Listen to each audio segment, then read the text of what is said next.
just remember when I did not understand how I used to stand under all the fool's rules running these lands. I had my head in the sand and I was asleep. Now I learn a little more every day and I'm waking the sheep. Gonna say it out loud, say it proud, get it out, 'cause I'm burning inside, cannot hide it no more. I'm a raconteur too.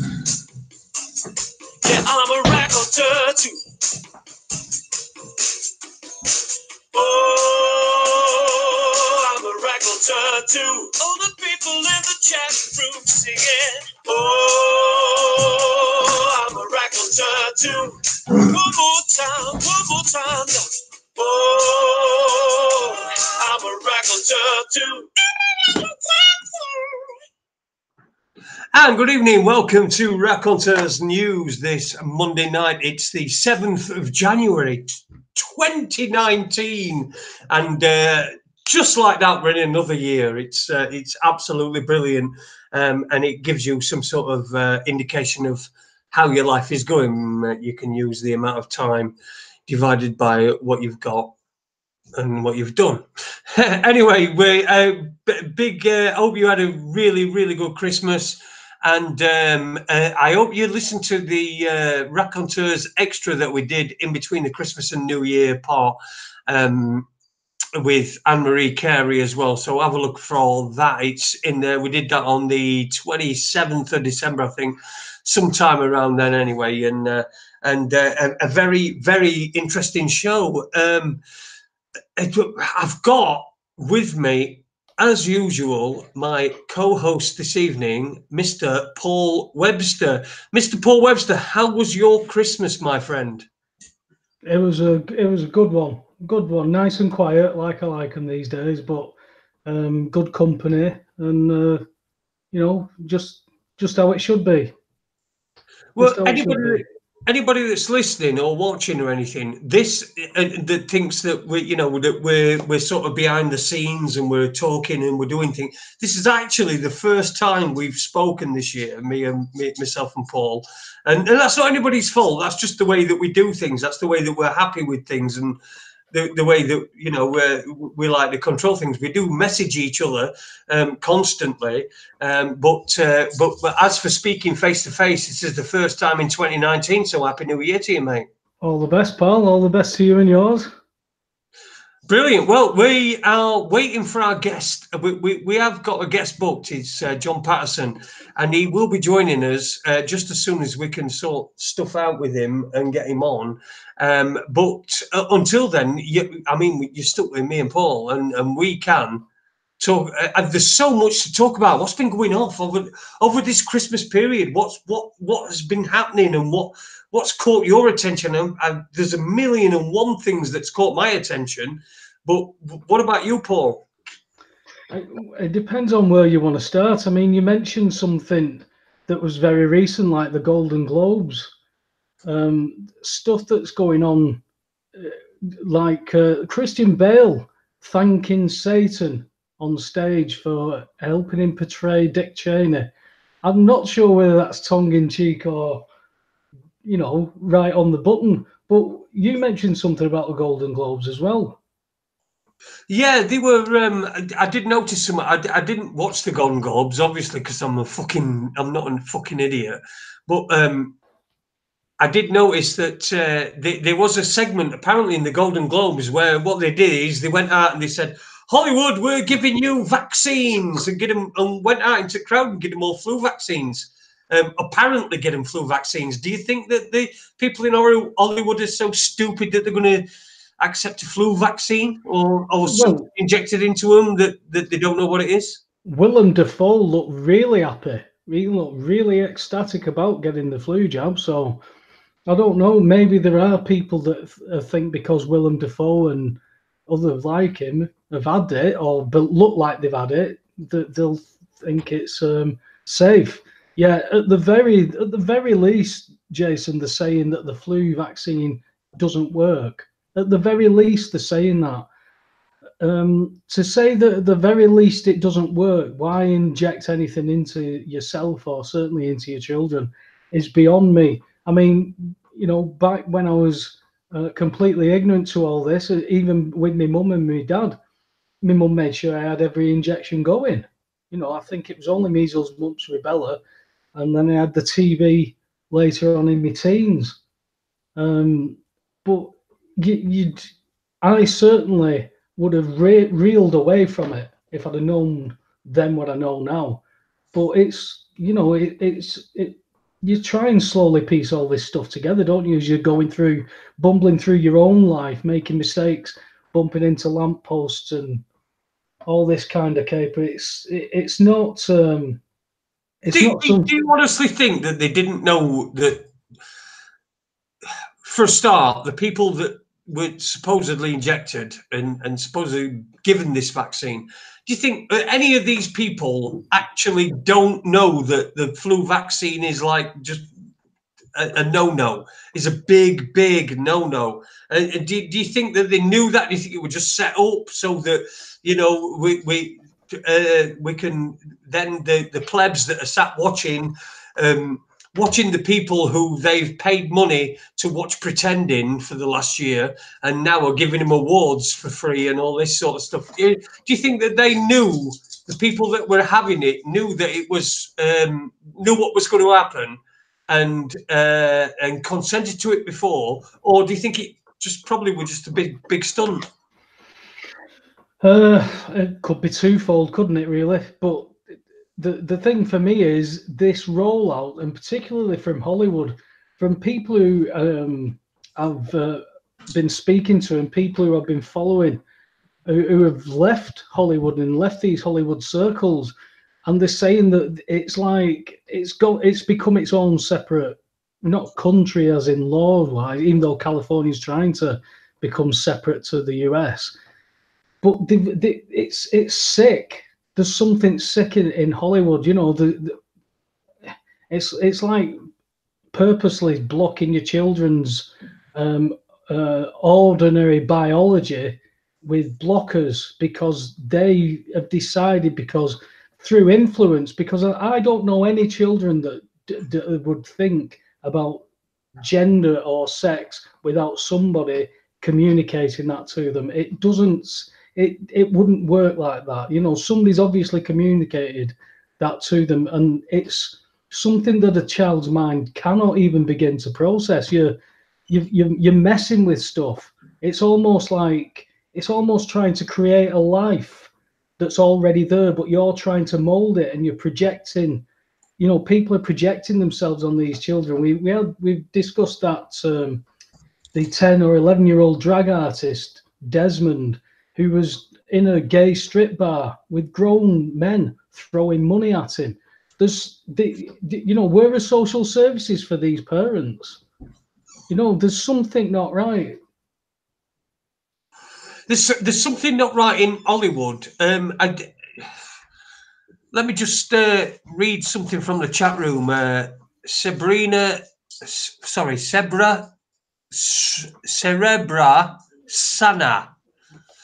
Has written, now it's disappeared. Fucking brilliant. But I did read that, and it did say, sounds like Edward Bernays has risen from the dead. The same sort of thing, and that's what Edward Bernays did, didn't he? He was the father of propaganda. He was the one behind the torches of freedom that became it made women smoke a lot more. So, do you think that's what it's all about? Yeah, I think there's a definite push for that, but it's like I said, they're carrying on as if nobody's noticed anything. You know, it's like the emperor has no clothes. The MPs are doing it over here in this country. Everybody's acting as if nobody can see that there's something going on, and there's obviously, you know, because at one time we thought we were just sat here talking to ourselves, but there is obviously people now listening. Because I'm speaking to people every day who are seeing these things that some of them I'd never thought they'd have even seen stuff. But this world's just gone that weird, Jason. You can't stay away from it. Everybody can see that it's gone absolutely bonkers. People in my, you know, local to me are baffled with the aspect of teaching boys that they can have periods, no matter what psychological aspect you want to put into that. You don't do this to children. It's, I don't know, I don't know how else to explain it. Yes, children are sponges and they could absorb things at an earlier age, but allow them to explore themselves. You know, there's too much.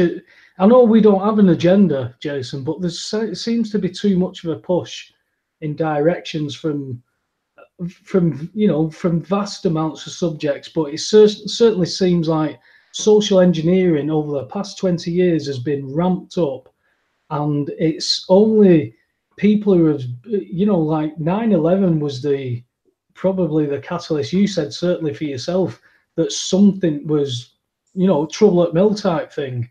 There was a massive ruction there. You know, it was like in the force type.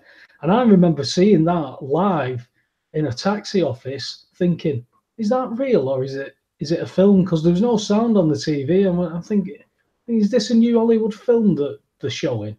Because I couldn't believe it. You know, so it was then that things started to become real.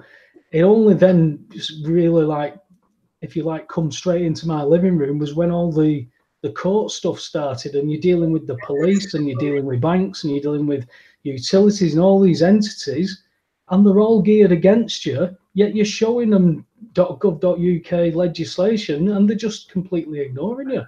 So you see it from both angles, and then you realise if you're looking at it from my aspect, which is a 3-bedroom semi-detached, and you're taking that up to somebody like Michelle Young, who's can't get representation because she's worth 800 billion. Then you've got the likes of 9/11, 7/7, JFK. Jesus, Jason, you know, where do you stop with this? You know, I'm an ex-taxi driver, ex-window cleaner, and I've experienced part of that web that shook me to the core, that said, I've got to go and look at this stuff. And I know I drive people nuts with it. Don't get invited to parties anymore because they don't like hearing about stuff that might not may dull their world a little bit. Well, and that's not what I intend to do. You know what I mean? Well, you know what you were saying before about people being that it's coming out. Listen, as far as I'm concerned, it's over for these fuckers. I just want to screen share with everybody something that I videoed earlier on. Screen share. There we go. So if I screen share with everybody, this is something that I recorded on my TV earlier on, and just have a listen to the people in the background. Come on, fuck off. Before Christmas tonight. There we go. It's a joke. It should have gone through. The vote should have happened before Christmas. I mean, I was one of the rebels that stood up when Labour put this amendment in before Christmas, saying that the vote should have happened. Because it shouldn't have been. It's ridiculous. Just kicking into the long grass. I think what the Prime Minister's trying to do is ensure that we run out of time. So the only two options left on the table is no deal, leaving our WTO or air deal. I think it's a way to push people to go for air deal.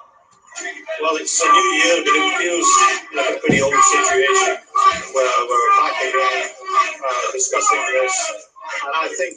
I don't know if you heard that. I don't know if you heard that. I don't know how that came through. Let me stop screen sharing. Oh, fucking hell. Free Melanie Shaw. Free Melanie Shaw, and then Sky News wankers. Yeah, you can't. I couldn't see anything, Jason. You might have screen shared, but I could only see you. I could hear it. I didn't screen share it. I didn't share it, to be fair. I didn't screen share it. I should have clicked another button, but you know, we're getting now where on Sky News we've got Free Melanie Shaw, Free Melanie Shaw, Free Melanie Shaw, and they're being drowned out, and the Sky News wankers, and it was almost as if it was orchestrated, because you've got the people, as soon as one person on the screen stopped talking, something else they started chanting. Yeah. So when the woman was talking, they were screaming "Free Melanie Shaw," and then after that, it was Sky News Wankers. Just as soon as it changed hands, but I found it interesting. I found it very interesting that it was allowed to be broadcast. Well, do you see the guy called I think I might get his name wrong. I think it's James Goddard, who chased. Well, he didn't chase, but he walked after Anna Soubry, calling her treasonous witch and all this caper. Nazi, yeah. Yeah, Nazi. No, she went and complained to police, and the police didn't actually know what to do. Yet the police over the weekend have skull dragged and arrested a 13-year-old girl, took her away in custody without parents or anything. You know, these police down in London thinking that they could just do whatever they like. And legally, because of this protesting because they're doing a legal protest, they're acting within the rules. So the police are actually acting within the law, the legalities of it. Something's got to give there, Jason, because you can see now that how the French have militarized with their police. But I saw there was a couple of police in Paris with riot shields, and they got themselves in a bit of a mess. They were a bit surrounded, and this 6'4" lad jumps over the railing, and you can tell he's a boxer. Yeah. And he starts pummeling away at these riot shields, and he's trying to hit him with his baton, and he's cracking him through the helmet and everything.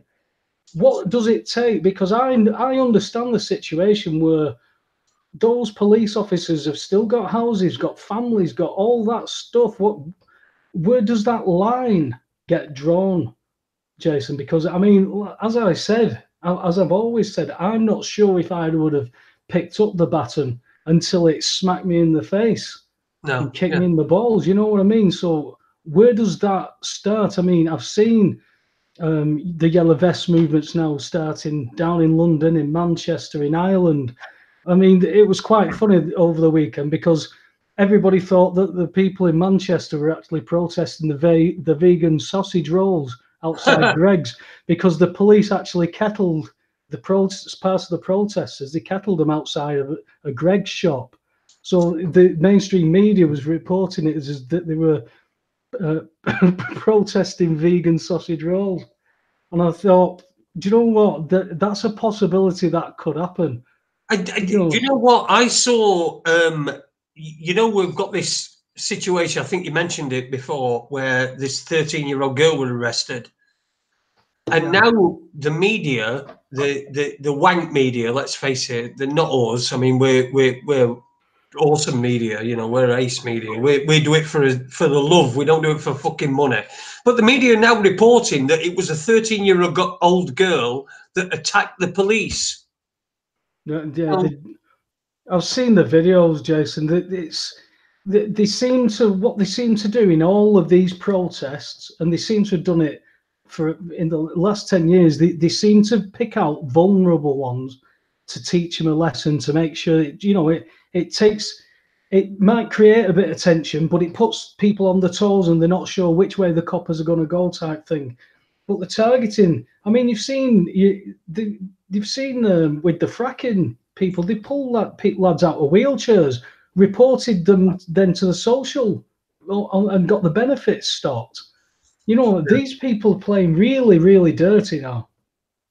Real bastards, aren't they? Yeah, real. But you can only moment. Yeah, and you can only say, Jason, because any man or woman who can think for themselves can see that what they're doing, how they're policing things, how the lack of policing, how the lack of immigration control and all this stuff, how everybody can see that that's not working, yet it is being policed and people are enforcing that, and the rules are being enforced against everybody who wants to use common sense.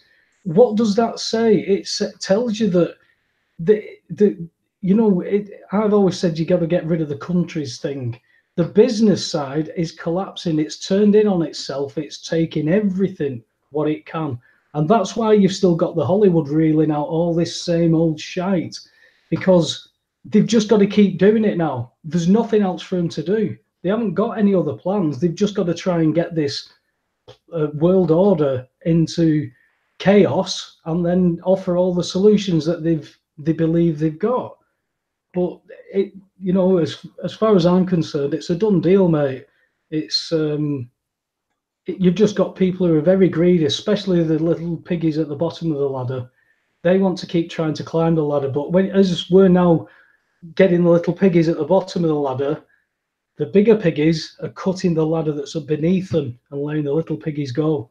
And unfortunately, those little piggies are going to end up turning around and biting them, because there's a lot of people who are good people in the judicial system who want to help because they see where this country and business has gone.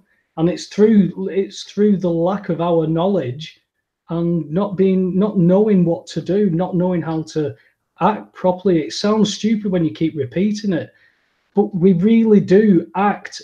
We are taught to act and speak and communicate in a certain way that puts us in the position that we're liable for this stuff. And all we have to do is act in a different way. Now, that sounds simple to do, but all that information is complex and it's made difficult on purpose. So the likes of us, we think we're not clever enough to do it. We've got to speak to these big, clever people who do 4 years college, university, and then 8 years studying law before they even specialize in something. And these people are retiring 40, 45, 50, coming back as a judge and doing a couple of cases and then going playing golf. They've had it in a lap of luxury for God knows how long, Jason. Because I'm not even sure of history timelines anymore. It's a bonkers world. It's a bonkers world. So how long do you think they've got left, to be fair? I mean, for me, I think they're done. I think they're toast. At the moment, I think Europe is toast. I do. It's what comes out of it, Jason. What comes out of it can't be worse than what's there already. What's coming out of it already, the shit that's coming out of it already, it can't be any worse. So what do we do? Do we? Well, it goes back to exactly what we've always had, unless people do something different. We've done everything that's been in place. You can see what Macron is. You can see what the system is that he's implementing there.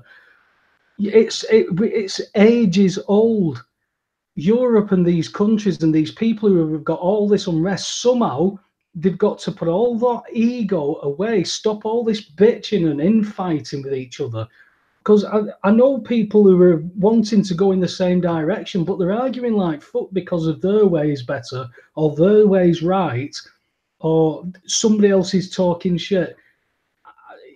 You've got to take everybody to do what they're doing. You can't just take somebody and say, you need to come with me and do it my way. Let everybody do it their way, but everybody learn it. And everybody give the time freely to just say, yeah, I've got a bit of time. Here, I'll go through this. I understand this bit. I've had somebody contact me over the CSA. I have no anything to do with the CSA. I wouldn't know where to start with it, but I know people who can help.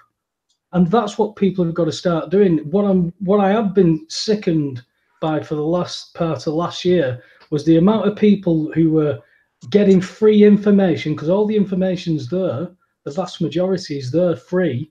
And there's a lot of people done a lot of donkey work and put a lot of stuff out there for nothing.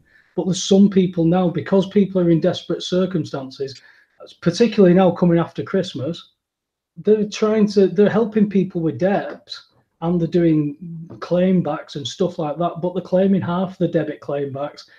They're claiming they're charging money for information that's free, and they're charging money for information that'll help people to do something, but they're not willing to give that information for nothing. Mm-hmm. I don't get how that helps. I understand there is sensitive information that you can't just give to just everybody. I understand that, but for somebody who is already in debt, already struggling, already got debt collectors banging on the door, to charge them, even though it's going to give them peace of mind, it's, I just... It's still wrong. It's still wrong, isn't it? It's still still wrong. is for me, mate. I mean, it's different if you do work for somebody and you've got an agreement with somebody for that. That's different. But if somebody was to contact me about bank gyros and they asked me a question, I wouldn't charge them for the information that I had because I got it for nothing. I didn't necessarily even research some of the information that I got because people gave it me. People sat and talked to me and gave me that information. And that is how this is. I mean, some people will call it paying forward. I call it just helping people. We're all being fucked by the same people, yet you want to get fucked less than me now, so I'm not going to tell you. I'm going to hold on to these secrets. Well, what got us into this shit if it wasn't taking people's secrets, killing them, and holding on to those secrets for themselves? Mm-hmm. Yeah, I completely agree with you. I mean, I've not come across people charging for information. There's some groups doing it. Eh? There's some people in groups doing it. Right. And it's a bad thing because, you know, information's there, isn't it? It just makes me suspicious. It makes me suspicious, but unfortunately, it's a dog-eat-dog world, Jason. People want to get a leg up on somebody still. You know, even though, you know, people, there's somebody arguing earlier on a post, and they were talking about that if Scotland aren't careful, they're going to go bankrupt. I'm going, oh my God. How can you say you actually know what you're talking about? You're talking about politics and Scotland and possibly going bankrupt. Richard Branson is coming out saying that if we did come out the EU with no deal, we could go bankrupt. This man's meant to be a billionaire entrepreneur. Surely he must have noticed at some point in a debt-based economy we've been bankrupt. You'd like to think so, because otherwise, I'd like to know why I've not got a luxury yacht. Because I know how it works. And we'll get you one. We'll get you one, mate. Don't worry about that. I want Leonardo DiCaprio's one. You know, the one where you can park your boat inside your boat. You see, that's the problem. You see, if you want Leonardo DiCaprio's yacht, then what you have to do is you have to do the same as him, which is pretend living. If you pretend for a living, then you know if you pretend to be an ambulance driver in a film, you get paid more money than an actual ambulance driver. And this is what's wrong with this world. I think he might to be an ambulance driver, and you get paid more than an actual ambulance driver. Can I pretend to be, you know, a radiator? And no. How much casting couch action has he had to do to get all them millions as well? What else has he had to do? I'm sure it's not just pretending. We'll never know, will we? We'll never know.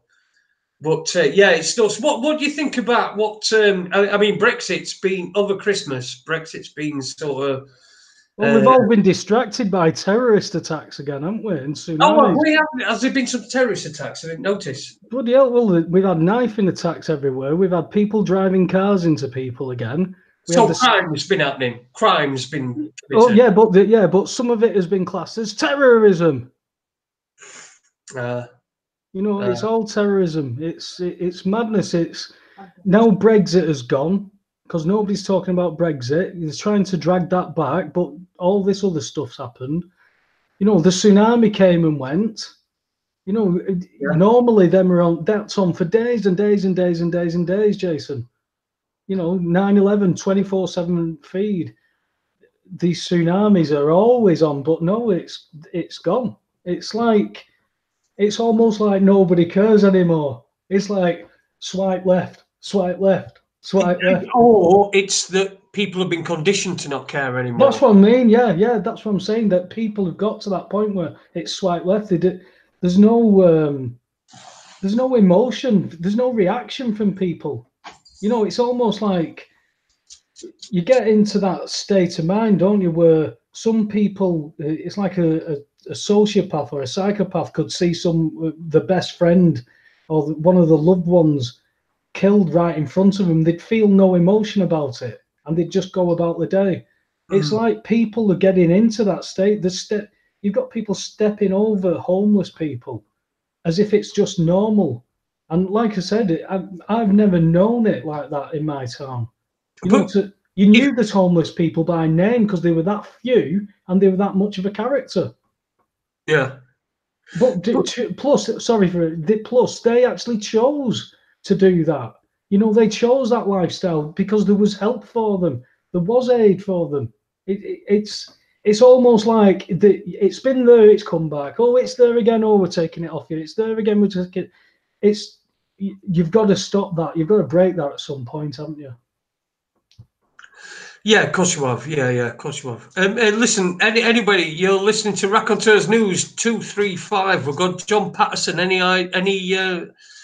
Any word on our guest this evening? He's not been able to hook up with us at the moment. Andy, for fuck's sake! You know what? I used to talk to Andy about. I used to complain to Andy about talking about his ex. Now I'm doing it to you. So, Paul's trying to get hold of our guest John Paterson this evening. If you're listening, John, just find some way of getting in touch with us, and we'll send you the links, and we'll get you on board with us tonight. You were talking about earlier on about all this crap. What I have noticed, there's like, if I were to donate to everybody in one advert break, it'd probably cost me about 30 quid a month. You know, we've got these people, these actors that are, again, pretend. And I've got a friend on Twitter, somebody who's Susan Penn-Halligan, who's part of she's a patron of the Jeremy Bamber appeal. But she keeps repeatedly tweeting things about Brexit and Remain and all that sort of thing. And I've sort of said, you know, what you're doing this for? You know, you pretend for a living. Just accept. You should step out of normal life, because it isn't a normal life that they've got. All these people that are telling us that we need a people's vote, as they call it. So a people's vote, which we already fucking had anyway. That's what I mean. It's ridiculous. You've got these people saying we should have a second referendum. That's treason by the actual definition, that you're going against the will of the people. You're willing to undermine, and you're willing to act and vote. You're willing to undermine the will of the people. And it makes you count as well. Yes. But you've seen how these fuckers act in Parliament, Jason. You know, all this with papers and, you know, standing up and It's time we stop the children ruling us. You know, I said before we come on air that the servants have become the masters, and we've allowed that to happen. And what they've prepared for is not just the people who are waking up to everything that's going on, but they've prepared and started to engineer enough unrest to either justify a civil war or conditions of civil war to impose martial law. They're holding troops back. They're telling you everything what they're putting in place. Are they going to be British troops on British soil pointing guns at British people? I would tend to think they're not going to use British troops. They're going to use UN troops who will draw guns on British people and do what they're told. Hence the European army. Exactly. And so this is what they've prepared for. So we've got to change tack. We can't just go in and start, you know, fighting. There is a lot of us, but there's not enough to do it with what they've, you know, they're willing to go all out with this. There's no stopping this for them now. They're in it. So we've got to be in it. But we need everybody to do it from where they're at. Do you know what I mean? Somebody in Leeds needs to do what they're doing in Leeds. Somebody in Manchester does what they're doing in Manchester. The ones in London do what they're doing. All those people who've gone marching, they're there shouting, protesting. I know I don't hate the word protest, but they're at least showing unrest about what is going on, and them being there, despite I still talk to people who think, oh yeah, bloody idiots wasting their time going down there, nothing will change. those people doing that are doing it because of those people who go, oh, no, they never change. It's the same as those people who cement and chain themselves together outside gates to stop them poisoning the water table. And those people who complain about being 40 minutes late at work because of that. We need those people who'll do that, because those people who complain that 40 minutes late at work won't do it. So everybody needs to do their bit. That's why you've got to let go of the ego. Work with what you're doing. Don't keep trying to impress it on other people. You're never going to agree with everybody. And just because you might be wrong, it doesn't mean that they're right. It just means that there's something not been sorted out. And I'll tell you what, if you think you're going to sort the mess that they've had control of like that, if you think you're going to sort it like that, well, better man than me, mate. Well, for me, I think that it can be sorted. It can be sorted. Yeah.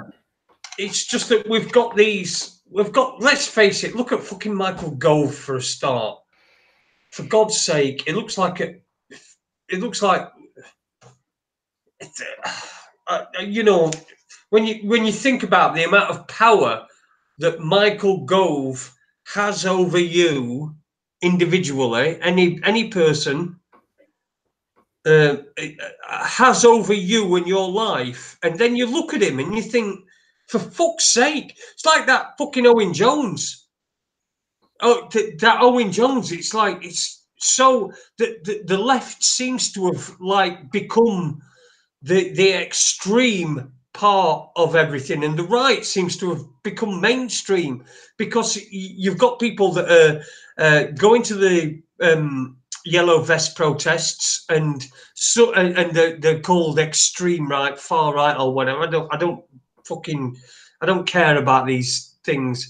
Just, you know, me and you are lefties. We've interviewed people that are far right, and they've said that we're lefties, right?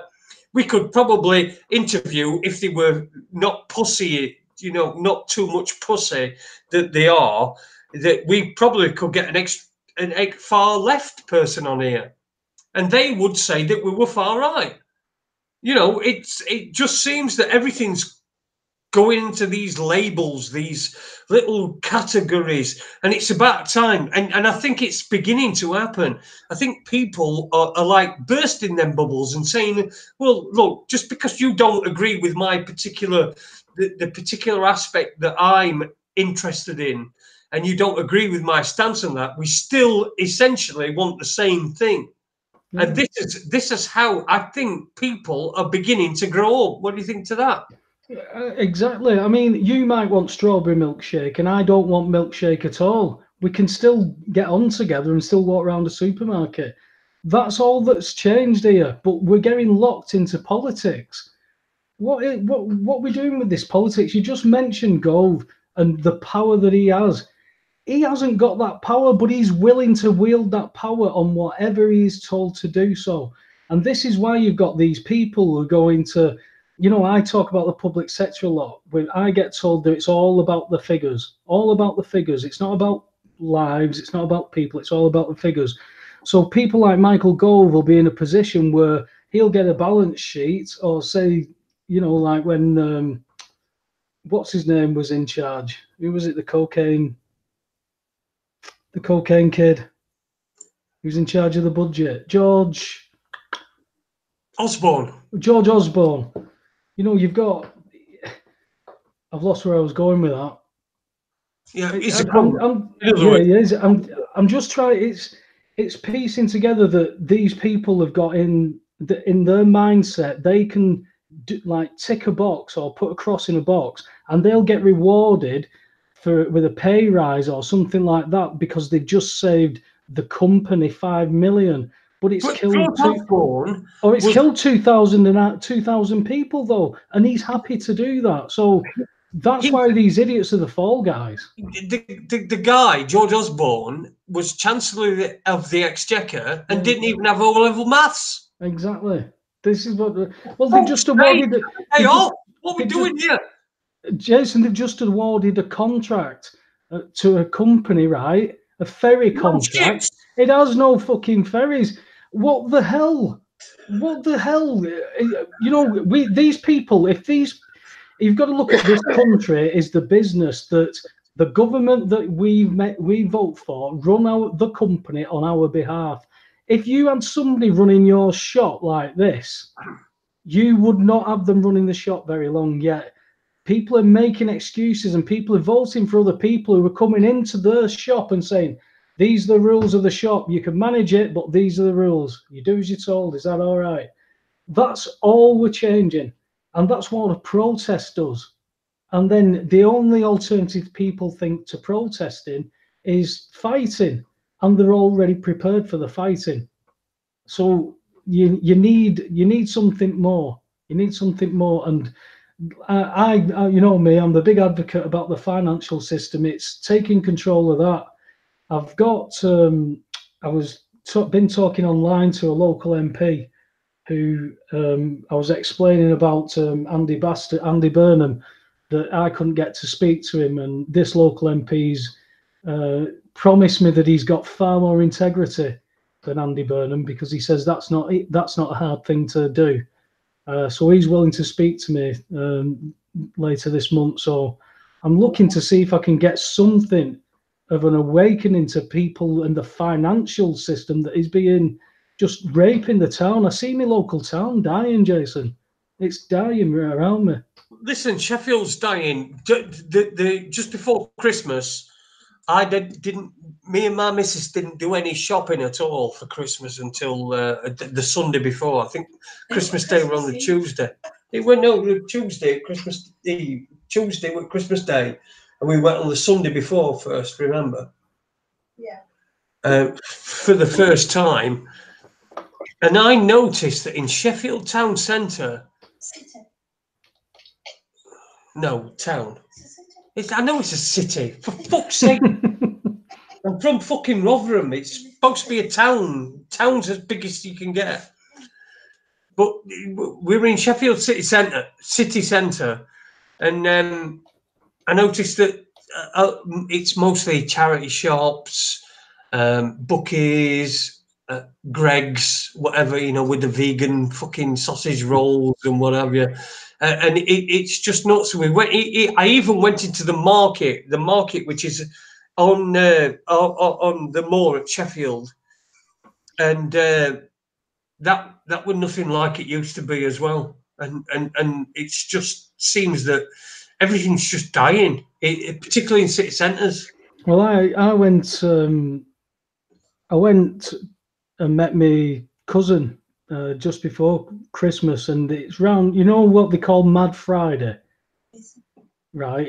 It's when all the works round here, when we used to have mills and we used to have all these companies round here, they used to always break up on this Friday, and you knew there's a certain set of workers from a place called Volex, and these workers were mainly women. By the time these women at the town centre, you knew Christmas was here, because it was horrendously busy. You know, you could hear a pin drop on this. You know, I'm sat there drinking blackcurrant and soda, and you could hear a pin drop. I was having a conversation in a pub, sat with my cousin, and you could hear a pin drop, Jason. That's how much the town has died, because there's no work here. Nobody works here. Everybody works away or stacks shelves. If you're talking about, I understand that. I was a DJ for 25 years, and I remember Mad Friday used to be fucking mad. Oh, mad, yeah.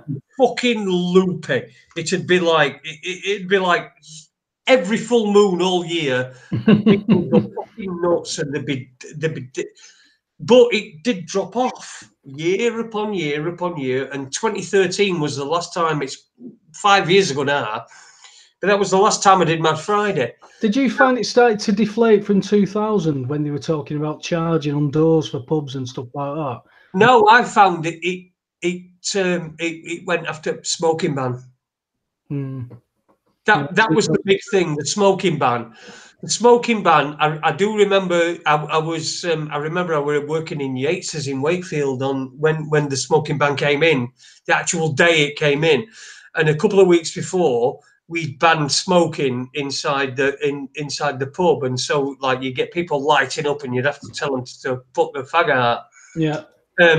But the smoking ban is when everything went tits up, and you know, Mad Friday now is completely different. It used to be where everyone broke up from work and finished at lunchtime, went out in afternoon and all night, and then were pissed as cunts by 10 o'clock and getting in taxis and going home. Right? That's how I remember it.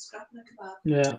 But it sort of faded off after the smoking ban. It sort of faded off, and I don't know whether it was the smoking ban that did it, that made it so that people didn't want to go to a pub and perhaps went to private parties, or whether it was because I think the smoking ban was 2006. I don't know whether it was 2008 when the whole economic crisis hit, with the credit crunch, shall we say, that hit as well. So I don't know whether it was that, but it's probably a combination of both, a lot of different elements, but they certainly wanted to get people away from socializing with each other and meeting face to face. Speaking from my point of view with the town, it was all the businesses, all the large employers are gone. And that started through the 90s into the noughties.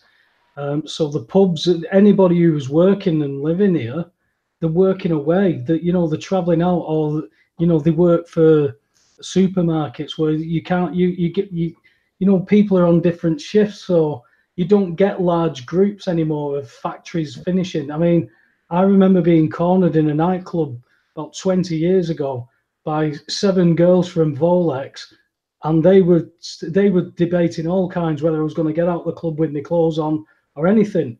I've never been as scared in my life. You don't get that anymore. There's no large firms of people, so you don't get the turnout. You still get the regulars. I mean, I could see people, Jason, you know, I was going, oh God, he's been doing this for 30 years. He's been turning out for 35 years. You know, it's the same old faces doing the same old thing. And then you start to look at how the town's dying, and I look at the funds that the council are sitting on, and they're saying that they've no money. All this bullshit and lies, and people are suffering. And I hate using that word as well, because in their terminology, if you suffer something, you're consenting to that pain. Because if you're suffering, you'd get out of it if you didn't want to put up with it, if you weren't consenting to it. This is how stupid the English language has got, that you now don't only analyse yourself for political correctness, but you've got to analyse yourself for what you're actually saying. I'm a driver because I'm driving.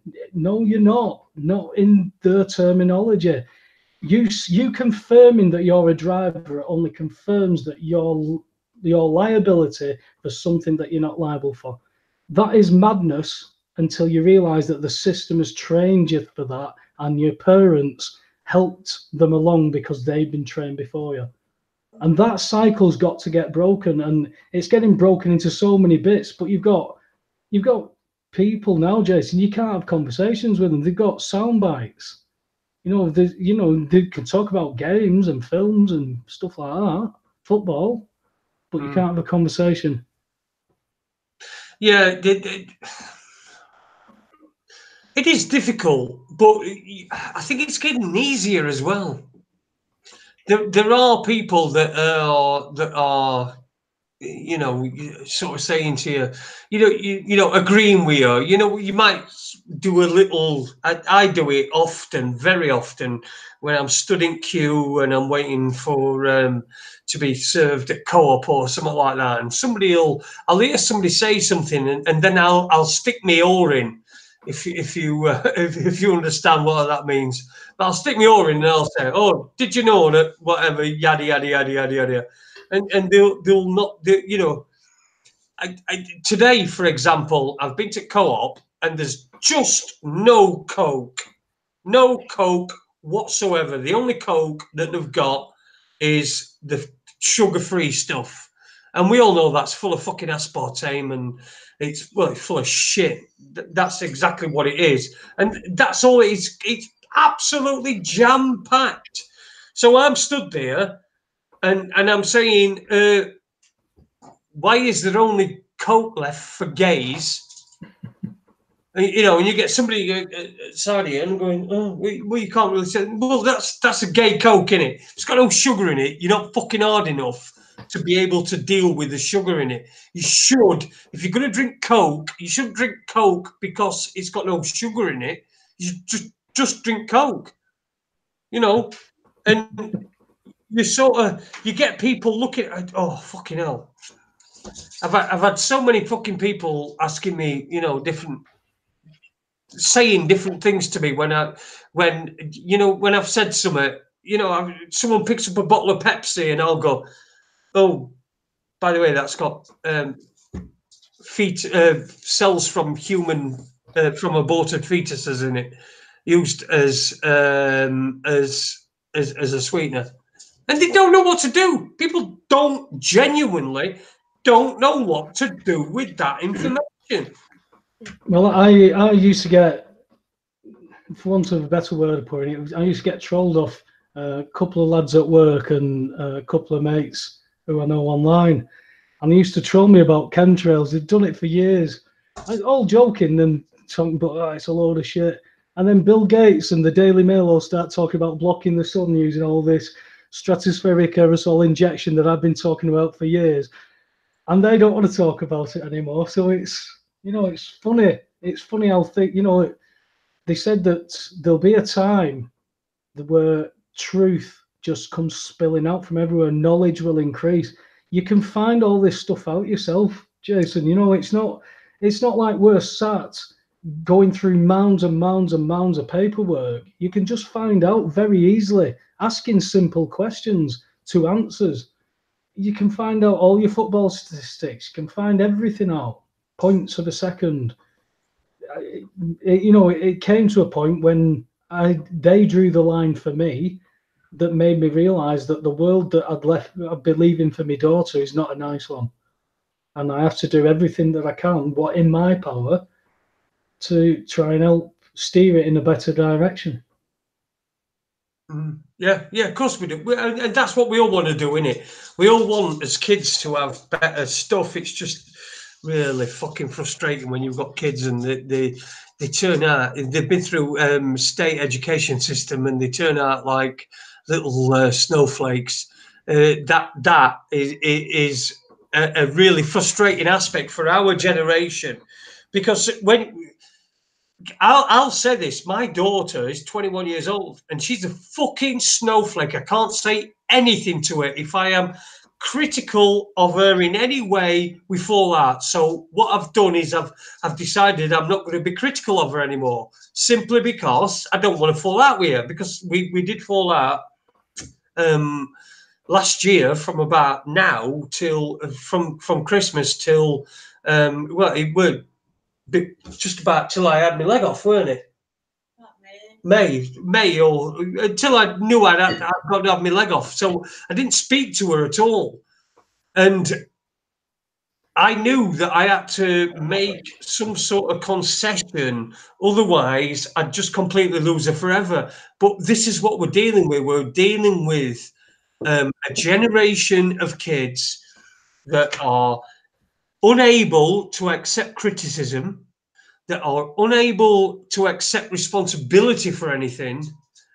And let's face it, are pussies. They need safe spaces and they need all this sort of stuff. I'd really like to meet a teenager or that sounds right bad, doesn't it? Somebody will get a clip of that, Jason. Yeah, they probably will. Probably Richie Allen. Or Lee Garrett, yeah. Fucking Lee Garrett. The rest of the weekend, by the way. Nice one, Lee. That did you a lot of good, didn't it? Anyway, but you know, I'd like to get a kid who's got something about him. There's no personalities anymore. It's all the same stuff. The thing is with me is whether look, I got bullied a lot at school. That's because I had a personality, and I would say things to people, and I'd get involved in things that really weren't probably, I didn't really need to get involved with, but that's what would happen. I'd get involved in something. Somebody would say something, I'd disagree with it. If it were like hardest kid in our school were a kid called Tong. God, fucking hell, what was his fucking first name? But his surname was Tong anyway. And it was like, if you do it wrong, then Tong is going to get you. And I still would have stood there and argued with him, even though I was like this little fucking kid. We know really know about me. Just if I thought he were wrong, I would have argued with him. But we don't seem to have that these days. There's no debate. It's like there's in some of them in some people's brains. It seems like there's a switch that they can't debate with. It's like this is a certain facts of life that they're happy with. If you want to talk about something that's going to deviate from that, they're not interested. So they'll either not want to talk to you about it, or they'll attack you over it, or stuff like that. But they don't seem to be able to process things, Jason. They don't seem to be able to hold thoughts and go from A to B to C. They've started at A. Well, I need to get to Z. Can I not just go straight to Z? Yeah, well, you'll miss a lot of information out. Yeah, but it's easier if I just jump. So then they'll get a gadget that makes them just jump. Well, you've got people who can't, you've got people who can't build fences. You've got people who can't put plugs on things. You've got people who don't know these things. I was taught, I knew how to put a plug on by the age of 4. My dad used to do his own repairs, fixing cars, fixing roofs. I've done my own roofing. I've done my own kitchens, my own bathrooms. Nobody's shown me. I've self-taught. I've watched people do it and had a go at it. You don't get that these days. No. You never get that these days. I mean, I was amazed the other day, right? I went to the shop and I was stood in the shop, and there was people even in the shop looking out because they knew that it stood out. And opposite, there's this spur land where the fair normally goes, and there's 3 kids on there. I'd say the ages were, there's 2 lads and a girl, and say the girl was probably about 8, the middle lads were probably about 10, the older lad maybe 12, 13, and they were waiting while the parents had the car valeted, and they were playing with twigs and sticks in mud, Jason. They didn't have phones, they didn't have iPads, they were getting muddy, and they were going to get shouted at for getting in a completely newly valeted car full of shit. And I'm stood in the shop going, you don't see that these days. You don't see kids doing that. You'll see kids setting fire to conifer trees and wheelie bins, all right, and bricking cars and stuff. But these kids were just doing what kids did, which was investigate and play about and climb trees and play football. And the generation has been, as you said, it's been smashed to a point where kids are just miserable all the time. They don't know why they're miserable. It's just society's miserable. It is, mate. Listen, we're at an hour. Shall we try and raise our guest again during the break? We're going to have a quick break. We're going to play a record. We're going to play Honky RR by Heath Dwetht. Simply because it's copyright free and we're allowed to play it. And I do apologise, Dinny, for not playing the one that he requested, but I will find out whether it's copyright free and then play it on another show. It's Raconteurs News. It's Jason and Paul. If you look on the Facebook page, I've changed the picture. It's now myself and Paul. Andy is now it's not a distant memory, love. Is it? That's my wife, by the way. She doesn't like Andy. She hates Andy as much as I hate Paul. So yeah, listen, it's not a distant memory, but it's just been removed, and his photo's been taken off. So like us on Facebook, stick us a thumb up as well on this. We're going to play a record. We'll be back in just before you go, Jason. I've got. Go on, John's just contacted me. He said he's on Skype, but I've just told him that you've inboxed him for the invitation, so hopefully he'll see that for the second half. Excellent. Brilliant. Well, hopefully we'll be back with John Paterson in just a few minutes. We've got Honky RR, Raconteurs News. It's the first show of 2019. Jason Holmes and Paul Webster with you. And we're going to be having some more stuff after this.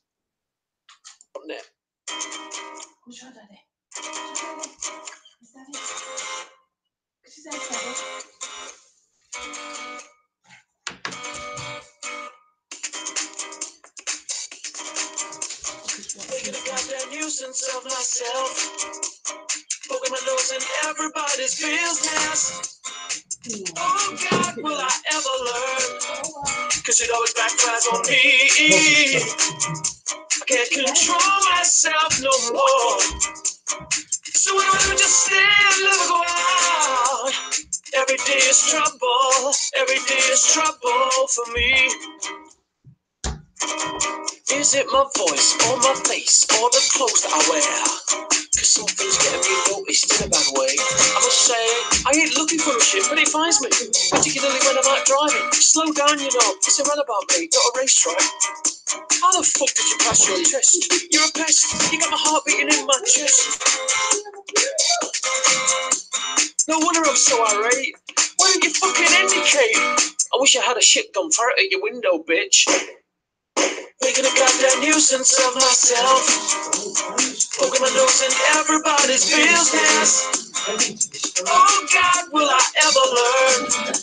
Cause it always backfires on me. I can't control myself no more. So what do I do? Just stay and let it go out. Every day is trouble. Every day is trouble for me. So I try to get my shit done quick. Don't wanna waste too much time on the streets with the pricks. I know they're gonna take my energy, give me road rage, then I commit a felony. Score some weed, then I drive more readily. Hang my car keys and my car down steadily. Plays on my mind when I let them get to me. Load up on some rubber G, get snow, writing melody. Start getting high, having less of the hunches. Put it on hold while I answer the munchies. Get about the things when I'm grinding the bunches. Really need to learn just to roll with the punches.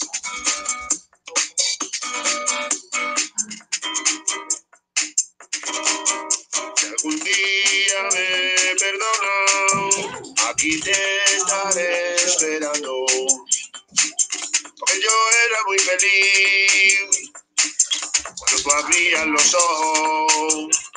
Andaba por la noche y andaba muy perdido, me faltaban que tus ojos me mostraran el camino, porque yo era muy feliz cuando tú abrías los ojos.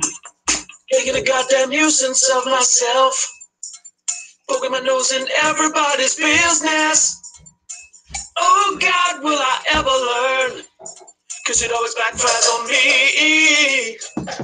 I can't control myself no more. So what do? Just stay and let it go out. Every day is trouble. Every day is trouble for me. Every day is trouble. Making a goddamn nuisance of myself, poking my nose in everybody's business. Oh God, will I ever learn?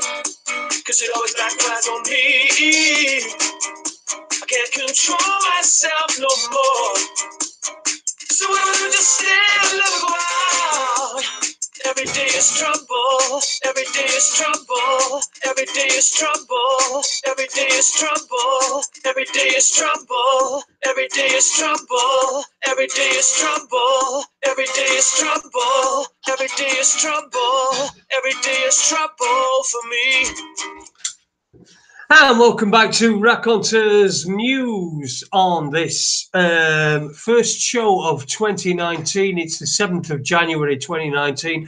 Myself, Jason Holmes, and Paul Webster on tonight. We are having a little bit of trouble getting our guest on, John Paterson, but we will try and get him on. If we don't get him on tonight, we'll get him on at some other time as well. Listen, I just wanted to point out for everybody that's a regular listener to the show, yesterday was 6 months since my leg came off, and I'd just like to just make a point of that. It was 6 months ago, so you've everybody that's been through it, with us. Everyone that was listening from the start, everyone that was listening from that's been. I mean, this is 3 years today that we've that Raconteurs News started, or 3 years around about now. But it's 6 months since my leg came off, and a big thanks to everybody that's given me all the support that I've had. I don't think I could have done it without you, to be fair. And it's not as difficult as you would think it is. Paul, how you doing, mate? I'm all right, man. I'm just communicating with Johnny. He's got that many addresses, emails, and Facebook accounts. He said, "Which email have you sent it?" I said, "The one that I've sent you." So he should be looking in his inbox now for the invitation that you sent, because you sent it to that email, haven't you? Yes, I sent an invitation to that email. Yeah. So we'll see what happens. Yeah, we shall see what happens, shan't we? It's not like any technical issues. Have you tried clicking on that little cog in the top right-hand corner? Sorry, Andy's not here anymore. It don't work anymore. That little cog don't work anymore. Andy's not here. But by the way, Andy, if you're listening, nice one. We love you. We'll see you again soon. So, Hope you had a good Christmas. Go on. I was just going to say, going back to the, we were all talking about Brexit before Christmas, and then following the tsunami, we've had a tsunami of all kinds of mishaps happening. You've got all the yellow vest stuff still ongoing, all in between as well. It's like people don't know what to talk about, and they've still got the lives, that rat race that they've got to involve themselves in as well. And I've seen quite a few people online recently who've, they've been quite active in doing things, and they're just saying stop paying. People aren't always in that position to just stop doing. There's a lot of factors that've got to come together, and that when there's a certain amount of those factors, we talk about it being that critical mass, don't we? When there's a certain amount of factors come together, there's a critical mass that happens, and it's unstoppable. Sorry, I was just being told by my wife that she was going to bed. She's completely bored by me. Cracked a rib. And she's cracked a rib as well, trying to get hay bales into her car as well. So there's stuff going on there. Sorry, Paul, I just completely missed the whole of that. I'm going to be honest with you. Sorry. I was told this week as well, not this week, was it this week? What day are we on? Monday. No, it weren't this week. It must have been last week. I was told that I weren't very professional by another radio presenter, and I agreed completely. I'm not professional at all. I've never been paid for it. So thank you very much for that information. Sorry, Paul, where were you going then? Well, I'm not going through it all again. You can start off with the subject now. Well, okay. What about the Melanie Shaw issue? Because it's been around for a while, hasn't it? The Melanie. I remember I've got videos on my YouTube channel regarding Melanie Shaw from 2014. So it's been going on for quite a while. It's been going on for 5 years at the moment. At the least. What do you make of that situation? It's obvious that, information that I've been privy to, it's obvious that she's got some kind of information in her head and what she's witnessed and stuff, because she has been treated differently compared to what would have happened to, other abuse victims. When you're an abuse victim, and the system that you're meant to report that abuse to, that's meant to help you, meant to save you out of that situation, actually just compounds it and makes it worse and treats you like it was your fault. That's, I don't know how that, I don't know how a human being computes that. And, the lack of representation that she's had, the lack of impartiality that she's had in a system that we all know that she's being prosecuted under a different type of jurisdiction than what she should be. It should be under a complete transparent jury-led common law court for something like that. She's made claims and allegations they should be investigated, yet they're not being investigated. They're purposely being covered up. We've had John Wedger on a couple of times who talked about how the Metropolitan Police purposely covered up child prostitution rings. How can we have any element of our so-called police force in any county doing stuff like that? That's not for the people. You've even got the American. There's, I think it was, I don't know if it was a grand jury just proceedings that into some of the college shootings. You know, the police, the campus police, the college police are not obligated to risk their life to save others in their job description. Now that, I thought, was what a police officer was. They risked their life to protect life and property. I thought that's what they did. You know, but you can see, as you were talking about, all the kids, how they've all flip-flopped into these pussy generations. I've just seen a copper who's just lost his job, fortunately, for shooting like a little sausage dog that was barking at him. He felt in danger of his life, so he shot it. What kind of mentality is that for a man to think that he could possibly justify shooting that animal because he can say that, because that's what the legislation says? Because that means at some point somebody could write down that anybody called Dave can be hung between 1 and 2 on the Town Hall Square in Sheffield on a Tuesday. If somebody writes that down, anyone called Dave is going to be shitting themselves, because that's now legal. Because somebody says it is. Because something is legal, it doesn't mean it's right. And that's where people seem to get disjointed with all this, Jason. Because some paedophile's written it down on a piece of paper and then... To protect themselves, normally, yeah. Yeah, exactly. That's what they do, innit? I mean, that's what they do. Do you see that... I've got to say, I see this shit all coming down. I do. I see it all coming down. And, you know, I don't want to be one of them people like where you get people, I know this because I've been in this long enough. I've been in this since 2005. So I've seen all these false dawns and these times where the people have said, but, you know, that it's all going to come down. But I do see a situation where this can all come down now. We've got the yellow vests in France, and no matter who you think is behind it, and because we had Anne-Marie Carey on here, and she put a case for how it was being, you know, it was being overtaken, it was being commandeered, it was being led, and it was being by different people. But I still think that there are enough people, because it's going now, it's fractating, if that's a word, fracturing into other countries. And there are, I think there's been Finland, and I think Iceland even had a yellow vest gig this weekend. But it's not been covered in the mainstream media. The only way you're going to know this is if you're someone like me, where they know that if this information is put on my Facebook timeline, it's not really going to surprise me, and I think that's what they're doing with this. It's not. What? Come on. What do you make of the yellow vest thing?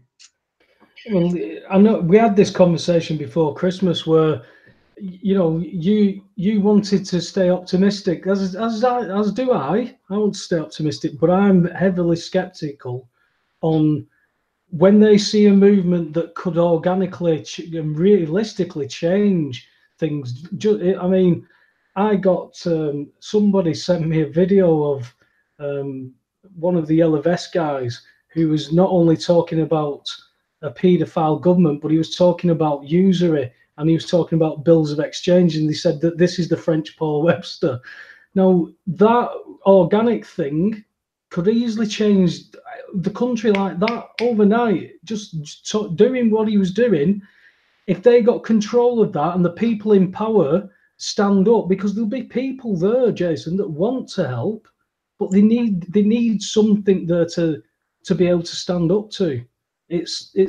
I know that that's what people are waiting for. And that's why you need everybody. That's why you've got to stop all this falling out and bickering. It's futile. It's childish. I'm done with childish games. Yeah, I completely agree with you. I mean, this is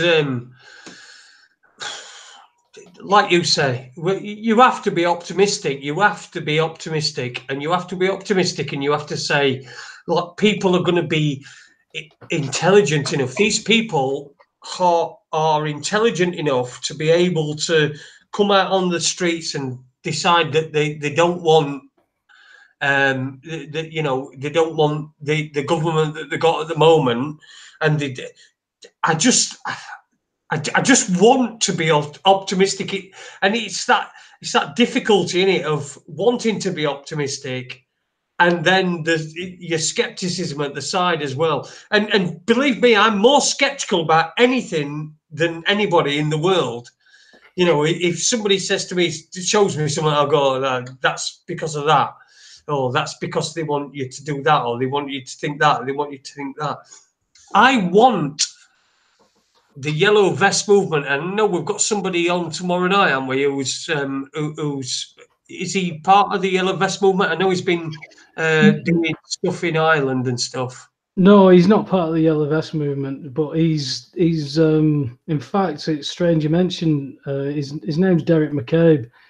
He's from Roscommon, and he's been talking about this stuff for only 2 months, and yet he's already receiving death threats.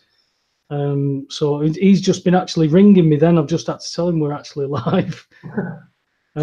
So no, he's nothing to do with the yellow vests, not as far as I know, as such anyway. But what he's trying to do is trying to raise awareness within his community. But obviously, all these small communities in Ireland, there's hierarchies in all these small communities, from the council to the police hierarchy and all that. Well, all these people have had all the nests feathered. So somebody speaking up in the lower ranks is now, you know, it's ruffling feathers, and people are being threatened. And you've got the Good Friday Agreement hanging by a thread with what's happening with you've got ex-British Army coming as bailiffs from Northern Ireland to Southern Ireland to evict Irish people. It's a dangerous, dangerous situation that you've got. Yeah, it is, and I know there's a lot of people skeptical about the yellow vest thing, but you know, when people say any sort of movement or any can be co-opted, and it can be infiltrated and whatever, but also we can infiltrate it on our side as well, can't we? Yeah. You know, we can infiltrate it on our side, and so because the vast majority of people in the yellow vest movement are good people. They're good people that want good things for not only for themselves, but it's obviously come to a point where we've said this before, we've said this a million times on Raconteurs News, that something has to happen to you personally before you'll do anything. And I don't know whether this yellow vest thing is a culmination of people who are coming together where something's happened to them specifically, and then it's just sort of spread, because it started off in Paris, didn't it? And now they even stopped selling yellow vests in Egypt because they didn't want people to rise up. So they banned yellow vest sales. Now, I don't want, you know, when you're in this position, and you're in a position where, and I don't want to sound arrogant, but we're in this position. We've got 70 people watching us now. We're in this position where we are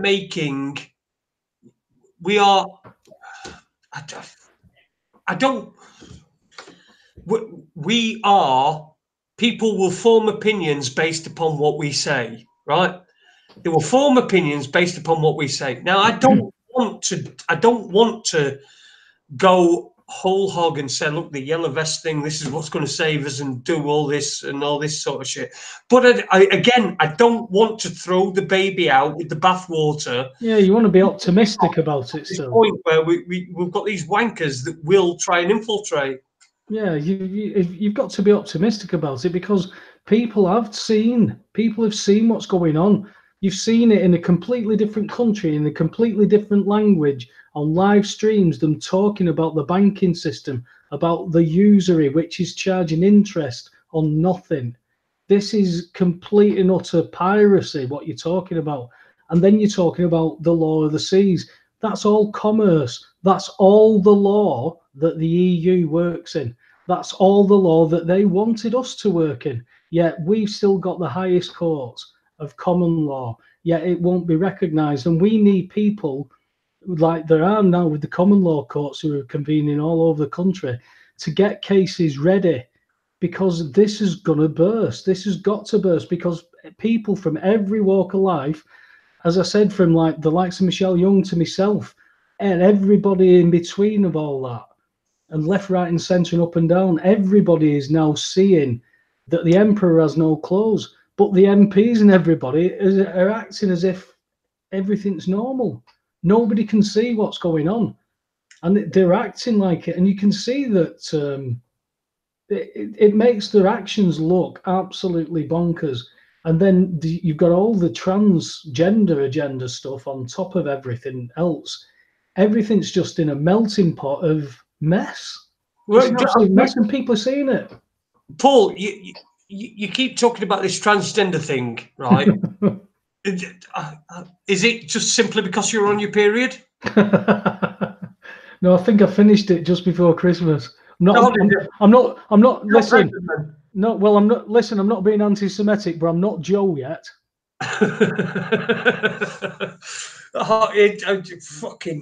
I mean, the trans thing, we've talked about this many times before, but it just keeps getting worse and worse.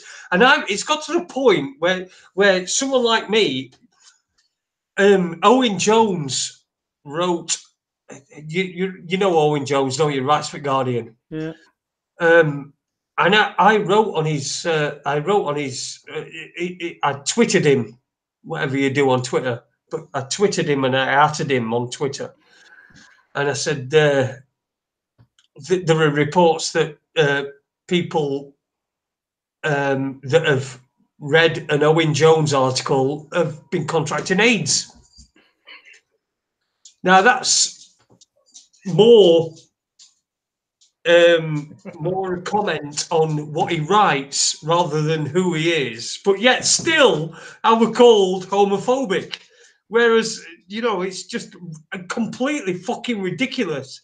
I couldn't give a fuck who he sticks his dick up. Well, that's the point, isn't it? There is no comeback for Owen Jones. You couldn't have an intelligent debate with Owen Jones about the realities of the economy, because he understands an economy from a taught system. And it's great being in a taught system that you know everything about, because you can just talk about it within the system. But when that system doesn't actually apply and it's not actually how it works, then you've based it on a false system. So you're acting in a false system. So what do you do? When your system is completely false, everything in your life is based on that. So all of a sudden your paradigm is now crumbling. And, the fact is, you'd have the ability to talk to him in plain terms, and he would just destroy himself with the comments that he'd come out with. That's why there's no point getting involved with text, because you can't convey anything by text properly, because somebody on the other end is going to put their emotions into it.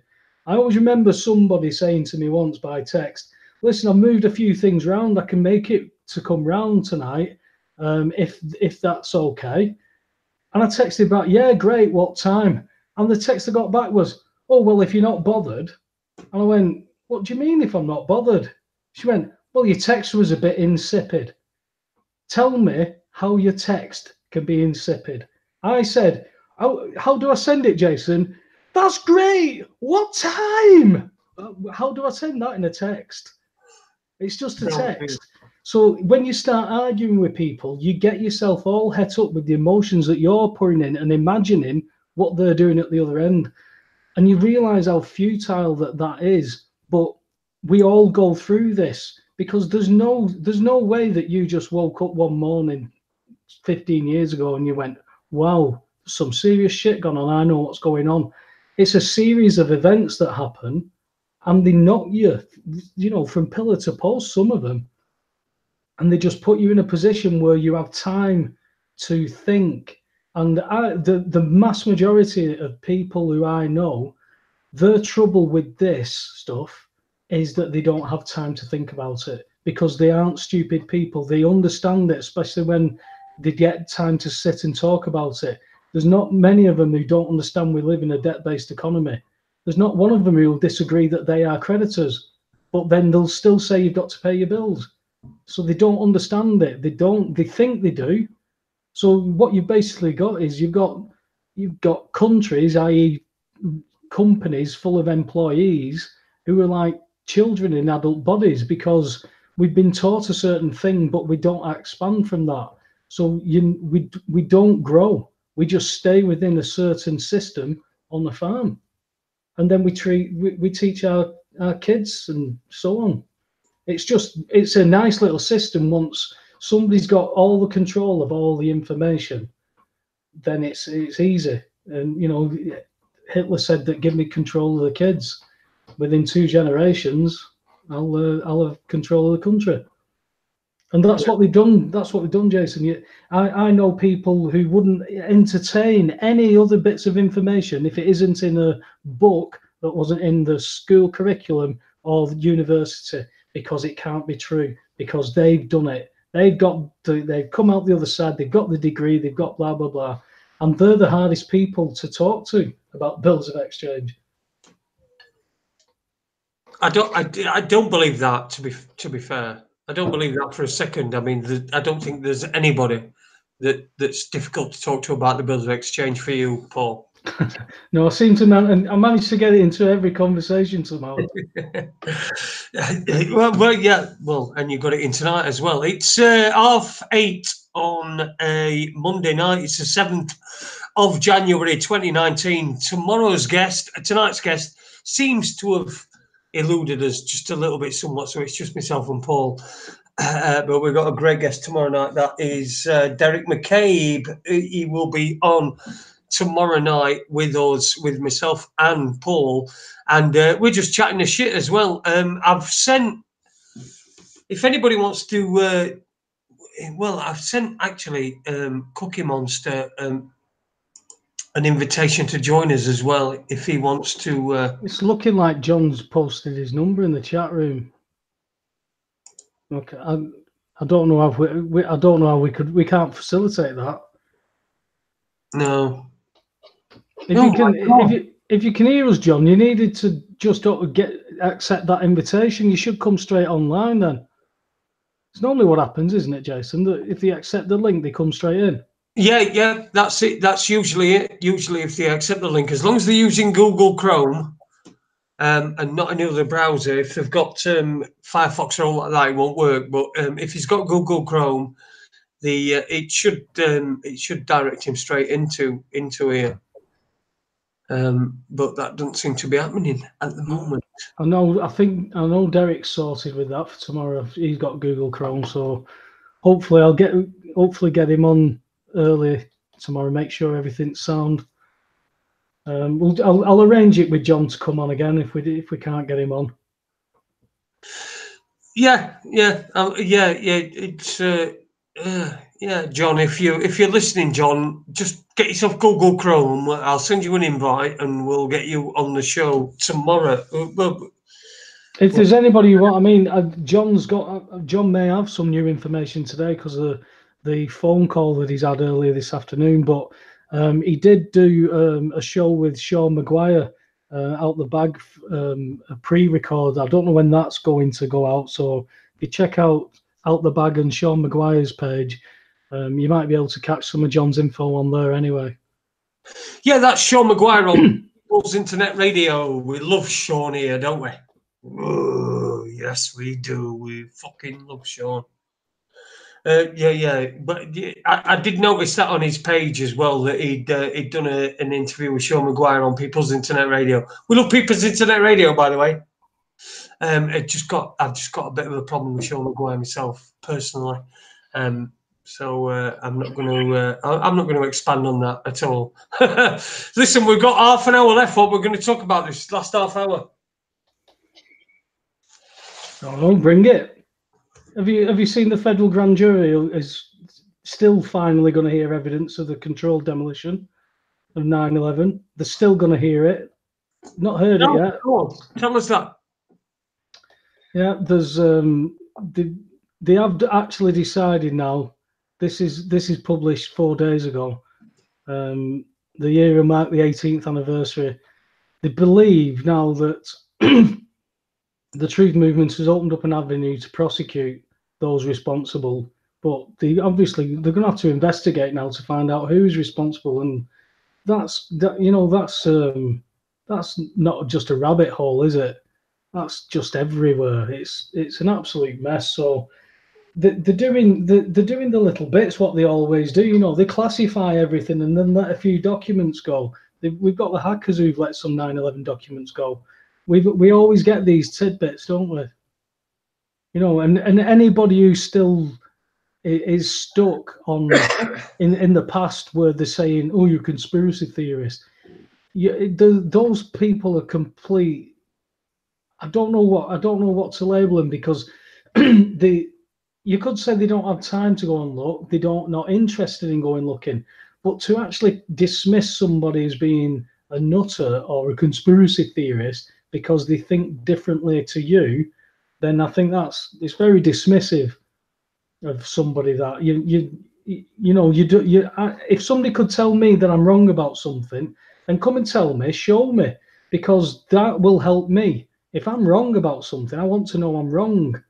But to call me names and tell me that I'm wrong, I talk shit without being able to explain why, then that makes you look sillier. Now, there's a lot more people who are knowing this stuff and joining these dots, and it's getting to the point where there's more people knowing than aren't.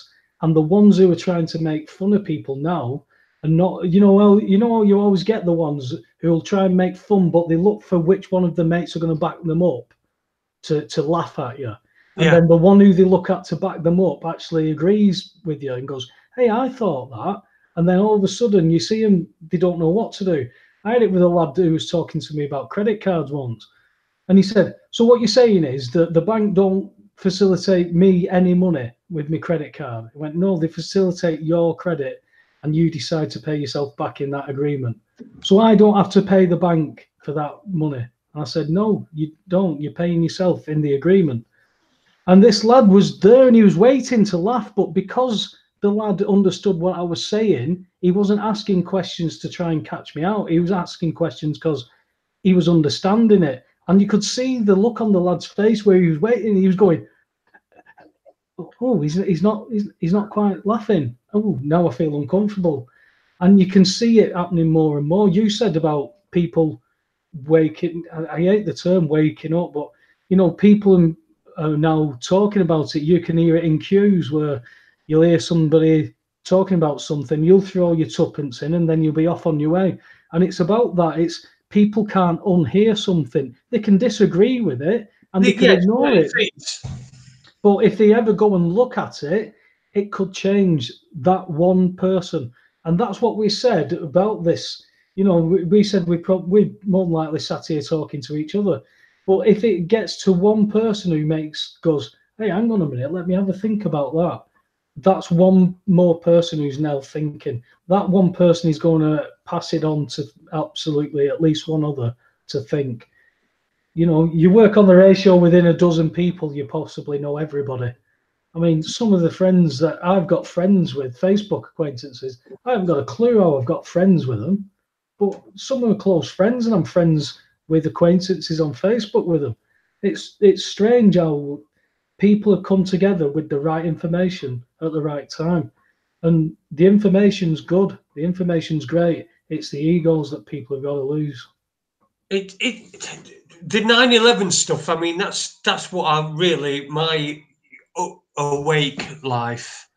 I know you hate that term, but my awake life. That's how it started. 9/11. I knew. I think I probably know more about 9/11 than anybody. I can tell you about Shanksville. I can tell you about Pennsylvania. I can tell you about Shanksville in Pennsylvania. Sorry, but I can tell you about the Pentagon. I can tell you about the Twin Towers. I could tell you all sorts of different things. I've spoke to that guy. Fucking hell, what's his name? The last man out. What were his name? William Rodriguez. Yeah. Yep, I've spoken with him. You know, I've spoken with loads of people on the 9/11 subject. The 9/11 thing is the thing that wakes people up. People that remember it anyway. People that remember it happening. If you can speak to somebody on that, you know, about 9/11 and about what happened, whether it was my hop or lie hop or it was no planes, whether there were explosives in the building, directed energy weapons or whatever.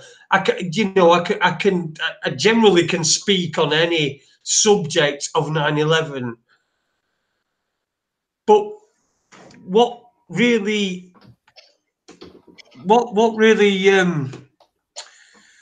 I wouldn't say, I'd say it bugs me about people. You know, when you talk about 9/11, the thing that bugs me about people is that they'll be able to see what you're telling them, but they'll still blame the 19 Muslim hijackers, which were mostly from Saudi Arabia, but Saudi Arabia was never invaded as a result. You know, it's all. It's a difficult subject. 9/11's. It's meant to be. It's meant to be a difficult subject because you like the Holocaust. Yeah, you're meant to get lost in it, Jason. That's what it's designed to. Because that's why Dave von Kleist's approach resonates so much, because he just asked questions. He didn't say there was no planes, or he didn't say there was demolition. He asked questions about everything. You can't call people names for asking questions. You look silly. But you can. These people can. But that's what I'm saying. But they look silly because they're now But they don't look silly, do they? Because to the other idiots, they look like fucking normal people. They to the other idiots, right? And I've got to fucking say this. I'm not gonna hold myself back. These people who cannot see what is going on, they are fucking idiots. They're either idiots or they're denying it. They know what's happening, and they're just like sort of like put it back in the mind. That sort of thing. That's what you're up against. That childish behaviour. That is what we're up against. We're up against childish behaviour. You say to somebody, right? You say to somebody. Let's just say you've said to somebody, and this is a legitimate thing to say. You say to something, what about the dancing Israelis? Yeah. And then they'll go, fucking anti-Semite. And that's what they'll do. That's their answer to everything. You know, it's just that we seem to be in this world where people are in a state. Well, I've said it fucking millions of times before, but we're in a state of perpetual adolescence where we're kept. That's what we're kept in. You get to a certain age, and you think to yourself, well, perhaps things that I found funny. When I was younger, things that I found funny, I won't find funny anymore. Right? That's what you think about. That's what you think. But what we are is we're in a stage in this adolescence where people this perpetual adolescence where people know that things aren't funny and they'll still think they're funny. It's like a trick. I can't really explain it. Can't really explain it. I see it with like the sitcoms and stuff where they put the laughter on. You know, they turn the sign on for laughter, and so the audience know that they should be laughing, or the canned laughter that they put on. It triggers something. It triggers an emotion into you. That's what the pictures and the films and the dramas do. They play on all these emotions. They put you in that hypnotic state. Now, if in that hypnotic state they can throw in a few subliminals along the road, then they start to build up a foundation within your mind without you knowing about it. It's almost like hacking you. And if you're not aware of that, once it's shown to you, I mean, you've seen it yourself, the subliminal stuff, once it's shown to you, you can't help but see it. But until it's shown, you won't see it. So yeah. But somebody's got to look at it first, and somebody's got to put their hand up and say, hey, I don't think there's something right about this. The trouble is, you know, a lot of the time it's like, it's when your boat's been upturned and you're drowning and you're trying to hold on to your boat and people are kicking you back in, and you're trying to learn about how to sail a boat at the same time. It's, you know, that's the hard part. The thing is, now there's a lot of great minds working in so many different areas. Loads of them are giving the time up for nothing, and yet some people claim to have this final key to take it over the edge, yet they want to charge money. Yet, you know, we should be trying to organize something how people could get themselves out of this, take control of things locally through local government. Because if you don't get control of your local area, there's no point going down to London protesting. You go into a different country, for God's sake. What's the point? You've got to start at home. And that means taking control of your local government and what is happening with your finances and how those finances work. Your local financial officer at your council gets money for you every year. What is happening to it? What do you know about it? I know that a certain council near me sold a town hall for £1 to a contractor for them to build the infrastructure on behalf of the council and then rent it to the council for the council to use, because the council said they couldn't afford to build the infrastructure themselves. Even though the rental will probably cost more than the building of the structure itself. Contracts for your mates. That's it. Yeah, and they sold it for £1, Jason. They sold it for £1. And it's the same sort of thing we're talking about with the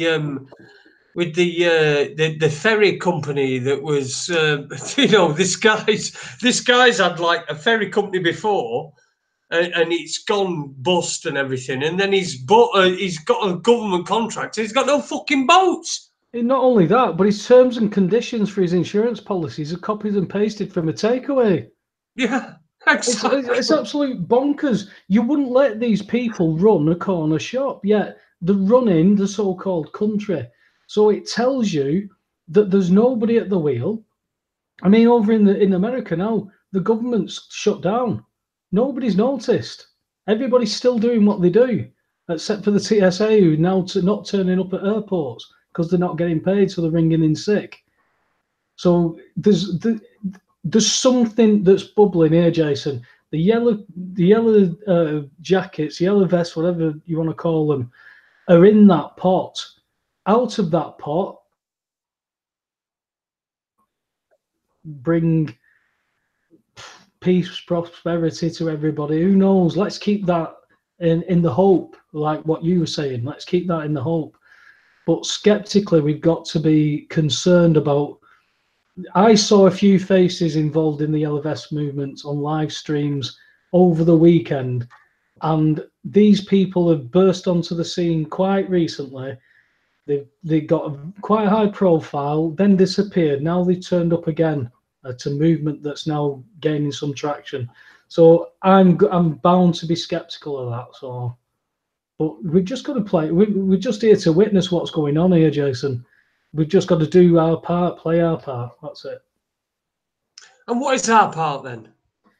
exactly what you're doing. I mean, what else can you do, Jason, other than what you do? Nothing. You've got a lot in life. There's what can you travel around the country and give speeches to everybody and encourage them to go and challenge the council? No, you've not got the way or means. But you can sit in front of a computer where other people can't do things, but they can sit and learn in front of a computer, listen to subjects, agree or disagree. They're still going to go away and check the information, and they're going to come back and say, Jason, you were wrong. Webby, you were wrong. But at least they're going to come back and then debate it. That's what you want. You want an interaction. You don't want people who are just mindless idiots who are just going, you're a retard, you're a retard. Why am I a retard? Because you are. I don't want to go back to that. That's the level, though, isn't it? That's what you get. You know, no matter what. Let's just face it. You talk about things, and people will say you're a retard. Example, perfect example for me. China have gone and they've landed on the dark side of the moon. I don't believe that. I just don't believe it. Don't believe it at all. I don't believe any of it. I just think they've probably got a pass to be able to say that they've done something because they allowed the Apollo stuff to be, you know, to become folklore, which it's not. I mean, for fuck's sake, fucking hell, nobody's been to space, have they? No one's been in space. This Apollo, this Chinese landing on dark side of moon. Please, for fuck's sake, let's come on, for fucking God's sake. See, I know people that will argue till the blue in the face that we landed on the moon, Jason, and I can't see it. I really can't see it. I'm saying, I agree. With all the evidence I've seen, there's no way I could actually even entertain it. And do you know what? I entertained it for so long. Why? Because I just took it on a belief that NASA told us that it's got to be true. They take government money, they get money from people to do all this, and then you realize just how much of a fucking fraud that NASA have got going there. You can't say in 2007 that we can't go higher than Earth's orbit. We've never been higher than that. And when we ask them about the moon landings, they say, well, we've not got that technology anymore. We used to have it, but we destroyed it, and it's too painful a process to recreate it. Now, how the fuck do you take 1969 technology and destroy it to the point that you cannot recreate it? It just doesn't even make any sense. And that doesn't make any fucking sense. You're not gonna fucking moon. Nobody's gonna space. Space is a joke. But if somebody stood in front of you, Jason, saying I'm an astronaut at NASA, and they say that exact sentence, you would go, what is your qualifications to be an astronaut? Because this guy also said he'd go back to the moon in a nanosecond. But we can't recreate that information. The telemetry data, all been recorded over. We don't know what's happened to it. This is meant to be the biggest achievement ever of mankind, and it's been scurried away. And there's then a new set of people gone through NASA who are talking about the Orion spacecraft having to have special lead-in shielding put on and tested as they go through a Van Allen radiation belt. They go and ask the astronauts who've been going to and fro during these moon missions through this Van Allen radiation belt, and the best of the astronauts went, well, yeah, Van Allen radiation. No, he said, we didn't even know about it then. Oh, well, that's all right then. That's probably why it didn't bother you, because you didn't know it existed. You just traveled through it. These are childlike questions, and when people call you names for asking those childlike questions, you know you're onto something. Yeah, we listen. We've got. Sorry, I just wanted to get a few people from the chat room. We've got many people in the chat room. We've got Mandy Dyram, Media Mogul, Jerry, son of Mick, Barry Truth. But there was a point here that somebody made that I wanted to point out. About the Challenger explosion. Now, we were told about the Challenger explosion. Now, I remember this was on the 28th of April, 1986, I think, which is my fucking sister's 14th birthday. So I that's the point where that's how I remember it. But now it seems that they've all turned up, you know, brand new, doing what they want. Still not even changed the names, and they turned up. They're alive. Actually, there's two of them. Two of them claim to be the twin brothers. Two of them actually claim to be twin brothers. What is the fucking odds of two sets of two people in what were they, 7, weren't they? There were 7 that were killed, and 2 of them were twins. What is the odds? And then the rest of them all look like each other. What? Yeah, exactly. I mean, do we remember this? I mean, what do we think? What do we think about that? I've been watching a lot of YouTube videos where there's been showing that when you watch a launch of a spaceship, whether it's shuttle or whether it's Apollo or whatever, or Gemini, they always go up and then goes into a parabolic curve. Yeah, goes into a curve.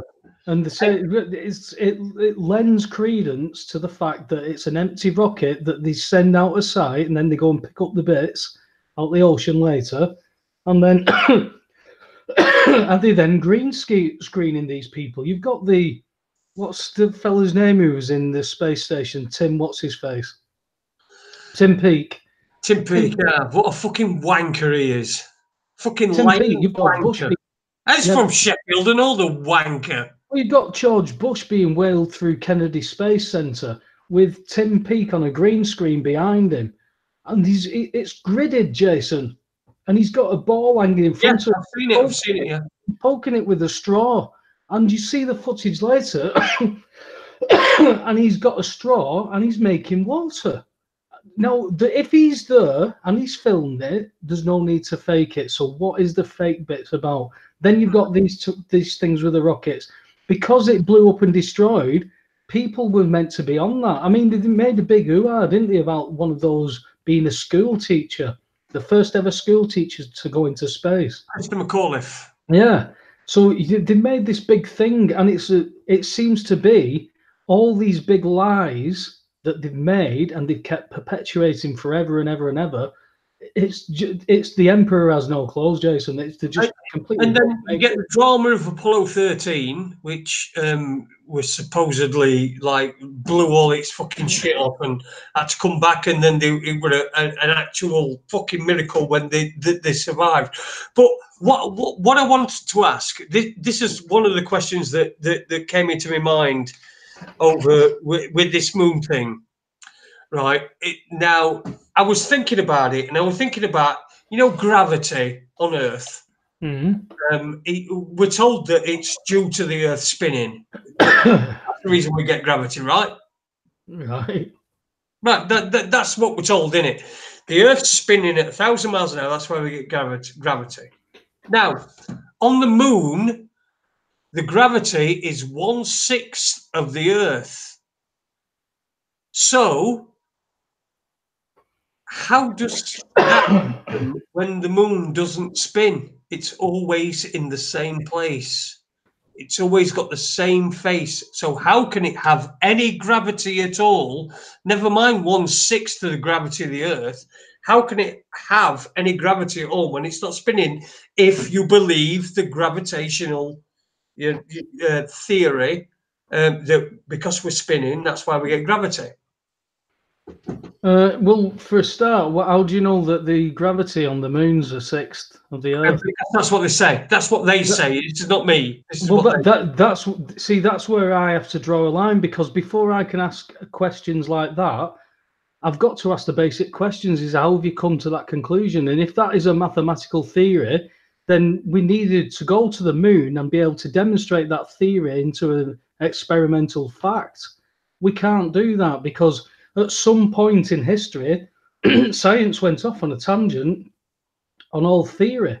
And you can do anything in theory. You know, how many times have I said about the elephant hanging off a cliff with its tail tied to a daisy? Yeah. In mathematical theory, that's possible, but you can't repeat it. So it's not real life.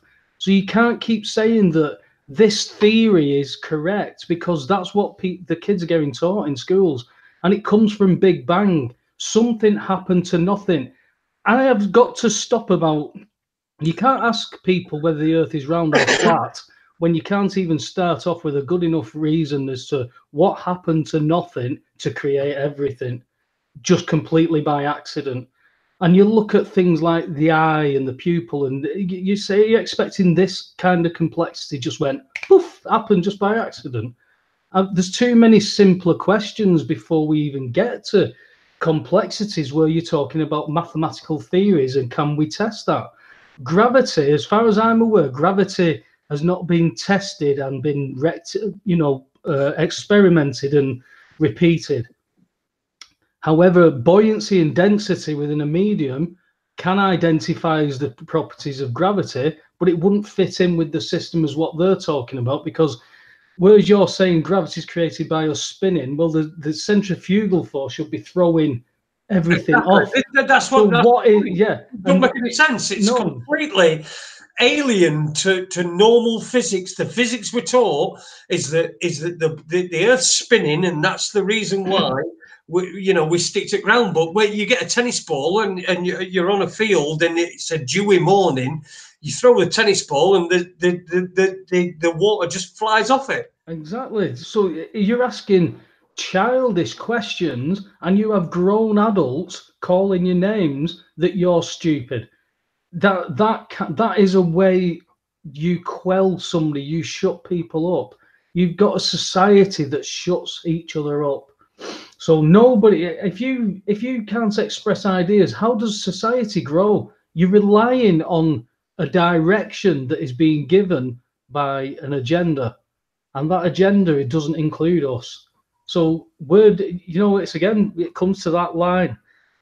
I can't see anybody drawing the line and making a stand until it gets to a point where there is significant changes happening and people feel strong enough to get involved with it, or they come after them. It's one or the other. The Irish have seen it happen.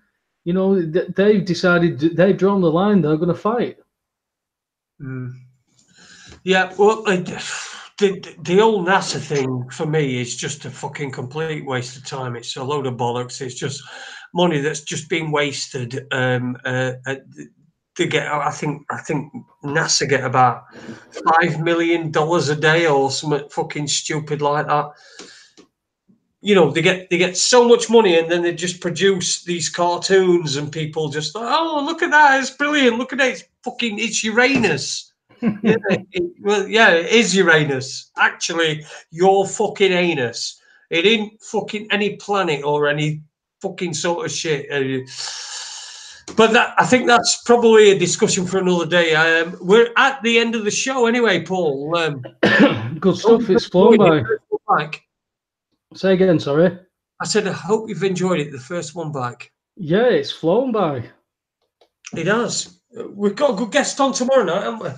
Yeah, it's going to be interesting to speak to Derek. He's found himself flung right in at the deep end with the stuff he's just wanted to raise concerns about what was going on in his local town, and he's certainly found that people don't want him to do that. So it'll be an interesting chat to find out what's going on over in the Emerald Isle again. But it's a pity about John, and hopefully we'll be able to get him set up with Chrome and get him back on in the coming weeks. Yeah, we certainly will. We'll sort something out. We'll get him on. We'll get him on in the next couple of weeks. How's Liverpool going on? We were losing 1-0 according to Super Leeds. Oh, yeah. Oh, I've got it on my telly actually behind me, but yeah, 1-0. Oh, unlucky. It's only a game, mate. Of course it is. Of course it's only a game, but you're top of the league, aren't you? Yeah, but this is FA Cup. It's your year. I know that's FA Cup, but you're top of league, and it's your year. You know why it's your year, don't you? It's the 30th anniversary of Hillsborough, so it's definitely Liverpool's year this year. We said that on the 25th year. I know.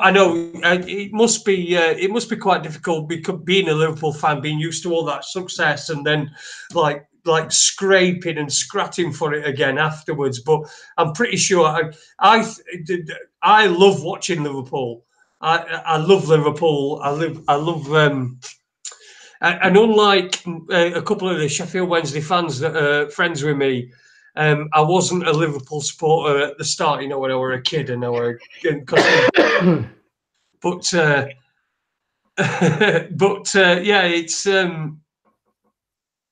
it's Liverpool's year definitely, I think anyway. So that's my prediction, and I really hope, really hope, because I love the people of Liverpool. I think they're the fucking greatest people in the world. I really do. I'd love to have been born and live in that area, because they're a sort of people. They stick together. You know, look at what happened at Hillsborough. We've had Orgreave, minor strike, and that, and it was a lot longer than that. But we're getting that inspiration from the people of Liverpool and what they've done over Hillsborough. So let's just hope that Liverpool do win the league. And I'm sorry to everyone who doesn't like us talking about football, but that's just what we were just doing for the last bit. Listen, it's the end of the show. We've got tomorrow night. We've got Derek McCabe on. I know you did before, but just briefly give us a little bit about Derek, and before we go tonight, Paul.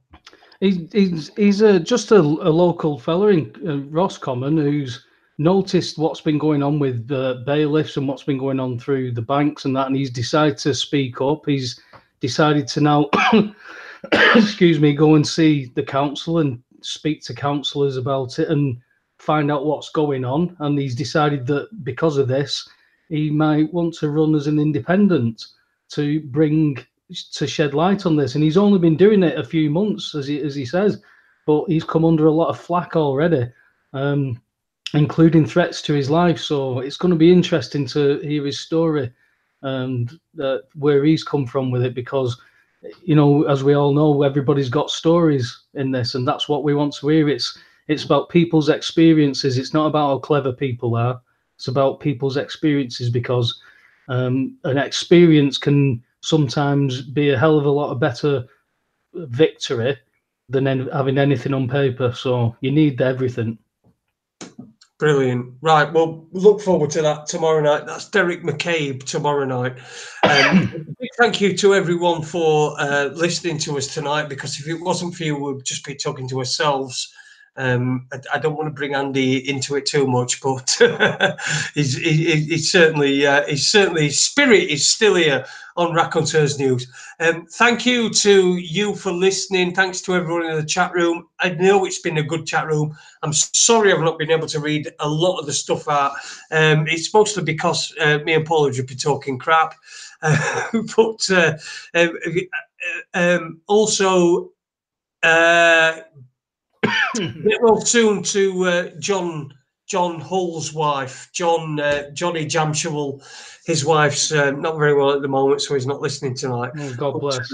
I'm sure he'll listen to the podcast. So thank you to you for your write-ups, and I really hope that your wife is okay and everything's all right there, and you can be back among the revelers as soon as possible. Anyway, thanks very much to you for listening. Thanks, Paul. Cheers, mate. We'll be back tomorrow night, and keep it Raconteurs News. Give us a thumbs up. For God's sake, give us a thumbs up. Yeah, wait, yeah, here's a thumbs up and a subscribe and a like, and we'll see you tomorrow night. Take care. Ta-ra a bit. Bye.